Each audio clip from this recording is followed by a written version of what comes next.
Welcome, and welcome to Dr. Dino's Depot, otherwise known as the Dino Lab. I'm Dr. Dino, otherwise known as Chris Delorey. I play a character called Dr. Dino when I travel around to talk to people about one of my favorite things, dinosaurs. Now, I'm not a doctor. Some people call me a dino, but I play the character Dr. Dino. I'm actually a person who truly loves natural history, fossils and bones, and I love working with neat things like dinosaur bones. We want to invite you in to come and see what we're working on, and maybe even give you a chance to learn a little bit more about dinos and fossils and natural history. One of the things we wanted to show you is when we first start working on a fossil, when it's discovered, we often put a plaster jacket on. That's a whole process of actually encasing the fossil in the field. It's almost like a plaster cast. If you had a friend who had a broken arm and they had to have a cast on it, we put a cast on our fossils and then bring it back to the lab. It protects it, and when it gets back to the lab, we cut the jacket open. Ooh, and we see what's inside. Now, this is a pretty neat one. When I first opened it, it had been in the jacket for a very long time, and we didn't know exactly what we had. What we ended up finding out, this is the foot of a sauropod, like a Apatosaurus or Diplodocus.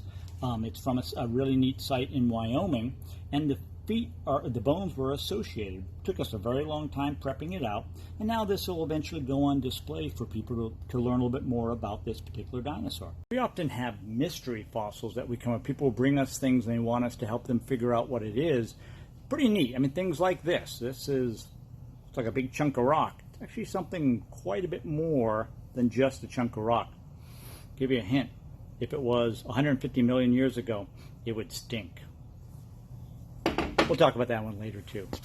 This one is a replica. It's a molded skull of a Ceratosaurus. A good friend of mine, Brock, made it. It's an amazing piece, molded off a mostly real skull that was discovered out there in, I believe, Wyoming. This is the head of one of my favorite dinosaurs. Not my favorite, but one of my favorite. This is Styracosaurus. He was one of the horned dinosaurs.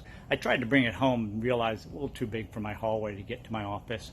But we'll learn a little bit more about Styracosaurus later, because we have some really neat bones from Styracosaurus.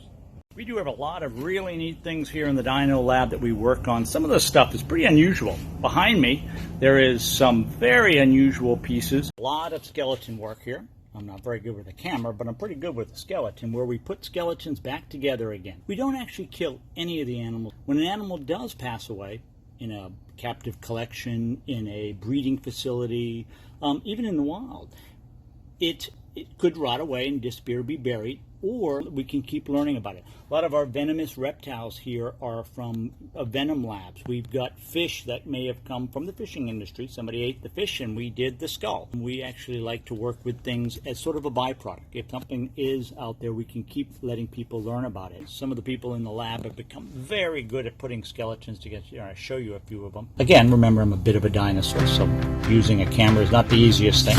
Here in the lab, we have a lot of neat things like that we'll talk about over the next few months, and hopefully give you a chance to ask some questions, and we'll see you soon.